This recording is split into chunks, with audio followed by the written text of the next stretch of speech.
アメリカでは今、AI が理由で仕事を失う人が急増しています。しかもそれは専門職やホワイトカラーを含め、安全だと思われていた職種から消え始めています。あなたの仕事も、もしかしたら将来 AI に奪われるかもしれません。I asked AI to do some simulations on the future of work in relationship to the usage increase of AI. And the results were shocking. It gave me 4 simulations, and then I asked it to create a timeline based on the most likely circumstance. 2025 to 2032 will be called the Great Squeeze. AI and automation will displace millions of workers across industries in media, marketing, design, customer service, legal, etc.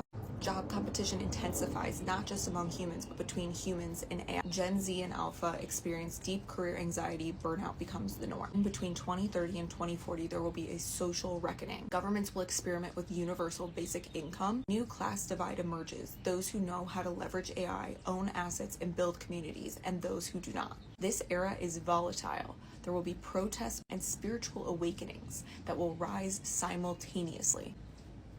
2040 to 2050, this is the last section. Creative purpose and renaissance. With survival costs offset by tech and policy, humans shift towards work as contribution. We'll curate lives full of short-term projects, passion-led micro-businesses, and artistic or social experiments. We'll still work, but mainly for meaning and not survival. I've tried to share my own thoughts on this, but it feels like a lot of people don't believe me or thinking I'm being alarmist, so I thought the best way to get my point across would be actually to leverage AI to run these simulations. I think it's being realist and positioning yourself correctly for the next 20 years. You don't think this is true? Let me tell you my story. It just happened this week. So Friday afternoon, your boss wants to jump on Zoom at the last minute.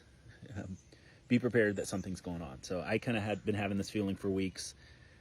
My boss had been talking about how much he's been using AI and how productive it's made him on development tasks. And then yesterday afternoon, we got on a call, and he said that my position is no longer needed. He said, I've been doing everything I should be doing. They can't afford the position anymore. So I am out of a job. I just feel like I should share this. Okay, so there's a lot of conversations about AI. I recently lost my job to AI, ChatGPT. I'm a copywriter, and small businesses basically realized that that service is less expensive than hiring me, even though I don't make very much money, which sucked. So I'm applying to jobs, and it's really, really, really hard to get a job right now.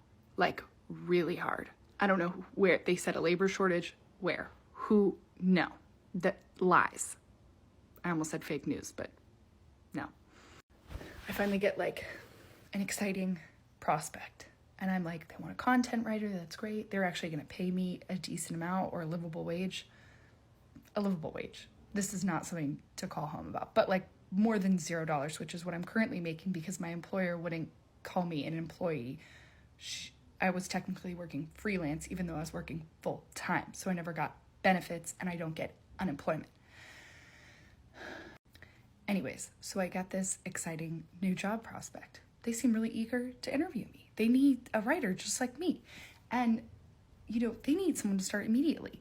It only lasts 6 months, but like, it's a good enough contract where that might be fine. But I can't really figure out what they want me to write. And then I figured it out. They want me to train AI to do my job. And I'm going to have to take it. That's the worst part. I'm going to have to take it because I cannot afford my apartment. I'm about to eat a can of garbanzo beans. I'm selling off my possessions. I'm in no place to turn down a job. No place. Even though it's literally going to take away the prospect at me finding a job in the future. But I don't have a way out. There's no choice for me. And that's... I got replaced by AI on Friday. I didn't expect it to happen, so let me explain. I'm the voice of a network called Buzzer. It's a fast network that plays reruns of game shows. It's not the biggest thing in the world, but I've always dreamed of voicing networks, and it's my first. On Friday, I got a call from one of the producers who I love and adore, and he has had my back through all of this because they try to go AI years ago. He's basically like, hey man, finally came down from the top. They're going AI. You know, we are working with 11 Labs. For those of you that don't know, 11 Labs has stolen voices. That's the easiest way I can say it. Now, where they were explicitly stealing or they were buying libraries of voices and then training the model and then not telling those people, oh, hey, we're also using your voice for this, which is where you need to have consent, compensation, and clarity of the model, the 3 C's. The issue with that is, you know, I then had to immediately say are you going to give 11 Labs my work to train? And they're like, no, absolutely not. Thankfully, I have that in writing. I'm not going to try and be angry about this. I don't want to have anything more than just saying like, hey, this happened. It sucked. It's probably going to happen again. But also at the same time, there are a lot of companies out there that value human talents. Like I'm about to go to the studio right now to record a national commercial for a huge brand. And I have work that just came out for Sunglass Hut and for Arm & Hammer. And I've had a lot of clients that have found me because they were using AI and they hated it. And then they found me and they're like, hey, we really like your voice. Can you replace this AI? AI isn't getting better. It's just kind of hitting this plateau, and people who just need to get something out and can't afford human go AI. I guess it's a positive. The company that I work for just let go a ton of workers. I'm shocked I'm not one. I'm not higher up in the company by any means. So yeah, I'm shocked that I'm still here.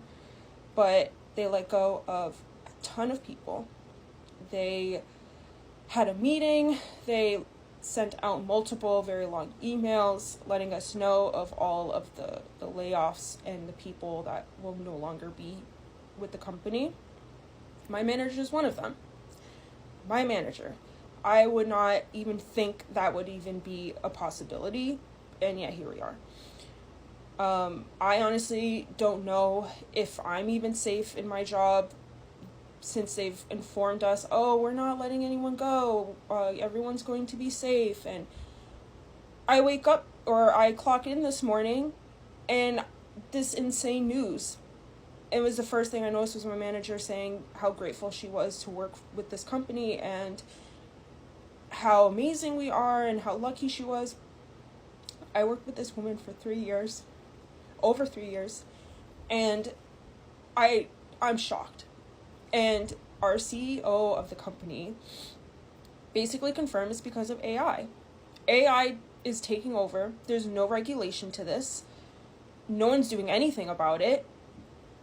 This company that I work for is all about humanity and respecting our value, like everyone's values, and all about, you know, workers deserve, you know, the best, and, you know, all about respect. And this just proved that's all wrong. It was all a facade. Any company that says they care about their workers and do stuff like this, they don't care about you.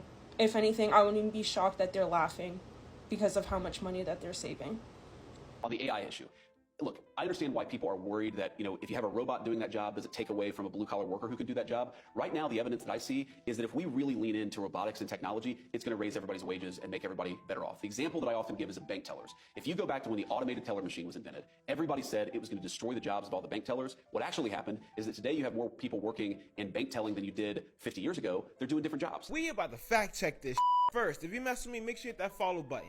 Let's get it. What the hell is he talking about? Companies like Ford, Amazon, and Palantir reported cutting their jobs because of AI. Experts are even saying that 20% of jobs may be lost in the next 5 years. And although the Trump administration has claimed they're unable to give us the job reports for October, it's been reported that over 100,000 jobs were cut in October because of AI. That is up 175% from last year, which was 55,000 jobs. We're even seeing the youth being affected by these AIs because entry jobs are getting hard to find. But JD Vance is telling telling us that AI is not taking away jobs and uses bank tellers as an example. The Bureau of Labor Statistics literally says there's a decline in bank tellers. In fact, bank telling fell by 30% in 2010. Job openings also fell by 2/3 that same year. Bank telling isn't even a blue-collar job, it's a white-collar job. Blue-collar jobs are also being taken by AI as well. Manufacturing jobs is down by 12% in August of 2025, which is the complete opposite of what Donald Trump and JD Vance promised us when they were running for president and vice president. So yes, robots are taking our jobs. They're not warning you enough about what's really happening out there. AI isn't just coming for jobs, it's already here, and most people don't even see it. The World Economic Forum predicts that 83 million jobs will vanish in the next 2 years, and that number is likely conservative. White-collar careers, law, accounting, finance, marketing, they are being automated faster than factory lines everywhere. Okay, think about this. Decades of education wiped out by an algorithm trained for pennies on the dollar. Companies don't need loyalty anymore. They don't need your years of experience. They need efficiency, and AI delivers it without asking for weekends off, healthcare, or even a paycheck. Every day you keep your head down, hoping that you'll be safe, you're actually falling further behind. Because when the wave hits your role, it won't be gradual, it'll be instant. One morning, you'll walk in and find out that you have been replaced by code. I don't know what long term is. Maybe it's 10, 20 years, something like that. For me, that's long term. My prediction is that work will be optional. Optional. Optional. So. We'll take that. Yeah. I mean, it'll be like playing sports or a video game or something like that. If you want to work, in the same way, like you can go to the store and just buy some vegetables, or you could grow vegetables in your backyard. It's much harder to grow vegetables in your backyard, but some people still do it because they like growing vegetables. That will be what work is like, optional. Now, between now and then, there's actually a lot of work to get to that point. And I always recommend people read Ian Banks' culture books to get a sense for what a probable positive AI future is like. And interestingly, in those books, money is doesn't exist. It's kind of interesting. And my guess is, if you go out long enough, assuming there's a continued improvement in AI and robotics, which this seems likely, the money will stop being relevant at some point in the future. AI で仕事を失うのはもう未来の話ではありません。アメリカでは会計、法律、マーケティング、デザイン、そしてカスタマーサービスまであらゆる分野で人がいらなくなる瞬間が実際に目の前で起きています。多くの人は自分の仕事は AI に奪われないだろう、そう思ったまま何も備えずに時代の波に飲み込まれています。これは誇張でも脅しでもありません。アメリカではすでに現実として起きています。未来は静かに変わり始めているんです。そしてその変化はあなたの仕事、あなたの生活にも確実に影響します。備えるか置き換えられるか選ぶのは今を生きている私たち自身です。あなたはこの問題をどう思いますか？コメント欄で感想やご意見を書いていただけると幸いです。最後までご覧いただきありがとうございました。